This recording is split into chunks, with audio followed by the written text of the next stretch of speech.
the unfailing wisdom.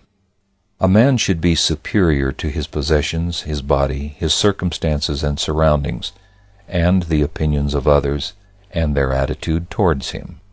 Until he is this, he is not strong and steadfast. He should also rise superior to his own desires and opinions.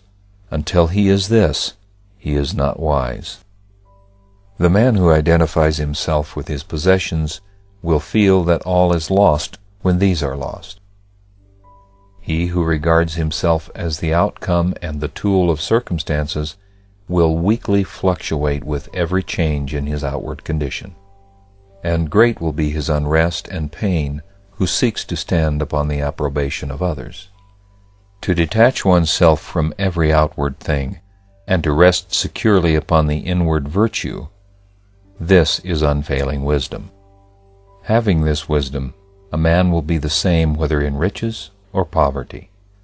The one cannot add to his strength, nor the other rob him of his serenity. Neither can riches defile him who has washed away all the inward defilement, nor lack of them degrade him who has ceased to degrade the temple of his soul. To refuse to be enslaved by any outward thing or happening, regarding all such things and happenings as for your use, for your education, this is wisdom. To the wise, all occurrences are good, and, having no eye for evil, they grow wiser every day. They utilize all things, and thus put all things under their feet. They see all their mistakes as soon as made, and accept them as lessons of intrinsic value, knowing that there are no mistakes in the divine order. They thus rapidly approach the divine perfection. They are moved by none, yet learn from all. They crave love from no one, yet give love to all. To learn and not be shaken, to love where one is not loved, herein lies the strength which shall never fail a man. The man who says in his heart, "I will teach all men, and learn from none," will neither teach nor learn whilst he is in that frame of mind, but will remain in his folly. All strength and wisdom and power and knowledge a man will find within himself, but he will not find it in egotism. He will only find it in obedience, submission, and willingness to learn. He must obey the higher and not glorify himself in the lower. He who stands upon egotism, rejecting reproof, instruction, and the lessons of experience, will surely fall. Yea, he is already fallen. Said a great teacher to his disciples, "Those who shall be a lamp unto themselves, relying upon themselves only, and not relying upon any external help, but holding fast to the truth as their lamp, and seeking their salvation in the truth alone, shall not look for assistance to any besides themselves. It is they among my disciples who shall reach the very topmost height. But they must be willing to learn." The wise man is always anxious to learn, but never anxious to teach, for he knows that the true teacher is in the heart of every man, and must ultimately be found there by all. The foolish man, being governed largely by vanity, is very anxious to teach, but unwilling to learn, not having found the holy teacher within who speaks wisdom to the humbly listening soul. Be self-reliant, but let your self-reliance be saintly and not selfish. Folly and wisdom, weakness and strength, are within a man, and not in any external thing, neither do they spring from any external cause. A man cannot be strong for another. He can only be strong for himself. He cannot overcome for another. He can only overcome for himself. You may learn of another, but you must accomplish for yourself. Put away all external props and rely upon the truth within you. A creed will not bear a man up in the hour of temptation. He must possess the inward knowledge which slays temptation.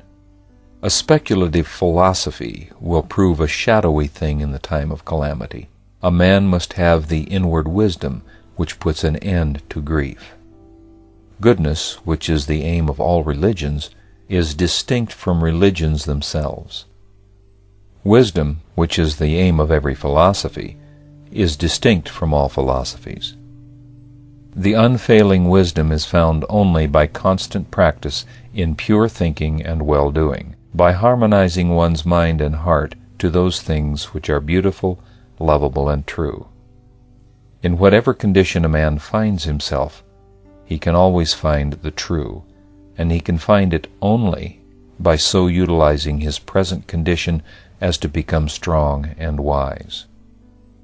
The effeminate hankering after rewards and the craven fear of punishment, let them be put away forever, and let a man joyfully bend himself to the faithful performance of all his duties, forgetting himself and his worthless pleasures, and living strong and pure and self-contained. So shall he surely find the unfailing wisdom, the godlike patience and strength. The situation that has not its duty, its ideal, was never yet occupied by man. Here or nowhere is your ideal. Work it out therefrom, and working, believe, live, be free. The ideal is in yourself. The impediment, too, is in yourself. Your condition is but the stuff you are to shape that same ideal out of. What matters whether such stuff be of this sort or that, so the form you give it be heroic or poetic? O you that pine away in the imprisonment of the actual, and cry bitterly to the gods for a kingdom wherein to rule and create, know this of a truth: the thing you seek is already within you, here and now, could you only see. All that is beautiful and blessed is in yourself, not in your neighbor's wealth. Are you poor? You are poor indeed if you are not stronger than your poverty. You have suffered calamities? Well, will you cure calamity by adding anxiety to it? Can you mend a broken vase by weeping over it, or restore a lost delight by your lamentations? There is no evil but will vanish if you will wisely meet it. The godlike soul does not grieve over that which has been, is, or will be, but perpetually finds the divine good and gains wisdom by every occurrence. Fear is the shadow of selfishness and cannot live where loving wisdom is. Doubt, anxiety, and worry are unsubstantial shades of the underworld of self, and shall no more trouble him who will climb the serene altitudes of his soul. Grief also will be forever dispelled by him who will comprehend the law of his being. He who comprehends shall find the supreme law of life, and he shall find that it is love, that it is imperishable love. He shall become one with that love, and loving all with mind freed from all hatred and folly, he shall receive the invincible protection which love affords. Claiming nothing, he shall suffer no loss, seek no pleasure, he shall find no grief, and employing all his powers as instruments of service, he shall evermore live in the highest state of blessedness and bliss. Know this: you make and unmake yourself. You stand and fall by what you are. You are a slave if you prefer to be. You are a master if you will make yourself one. Build upon your animal desires and intellectual opinions, and you build upon the sand. Build upon virtue and holiness, and no wind or tide shall shake your strong abode. So shall the unfailing wisdom uphold you in every emergency, and the everlasting arms gather you to your peace. Lay up each year thy harvest of well-doing, wealth that kings nor thieves can take away. When all the things thou callest thine, goods, pleasures, honors, fall, thou in thy virtue shall survive them all.